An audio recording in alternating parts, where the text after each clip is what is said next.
Hey, I'm Jim Weber in the Fox 13 Weather Center. Thanks for logging on to myfoxhurricane.com. So we're now watching an area, kind of an unusual situation we're watching here because we have an upper level low that's basically centered over northern Georgia, but it's going to slide down to the south into the Gulf of Mexico. Once it sits there for a couple of days, we've got very warm water in place, so computer models are starting to come into better agreement that we may see some sort of tropical system trying to develop across the Gulf of Mexico as we head into the second half of this week. In fact, the Hurricane Center has now put an 80% chance that we could see some development over the next 5 days. We're not talking about a tropical system making landfall here in Florida, because the models, as it develops, it slides on towards the west. But certainly, we're going to see more rain over the next couple of days as we keep it pretty unsettled across the Gulf of Mexico. You look at the rainfall totals over the state as we go through the next 7 days. And what you're looking at is obviously some very heavy rains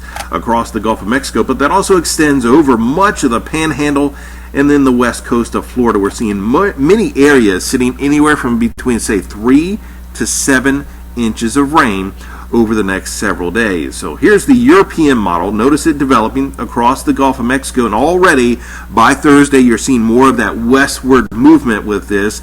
Now the European's a little bit stronger with this in the development of it, and then working its way at this point, say somewhere over towards Louisiana, over towards Texas, and then potentially making landfall and then sliding towards the north over the middle of the country. You look at the GFS, it's coming into better agreement with the European. We're still talking about some sort of area low pressure, but notice it does show this weaker, more disorganized, but still some very heavy rains across the northern Gulf Coast as we head through the second half of the week and through the weekend. So we're going to keep you updated right here on myfoxhurricane.com.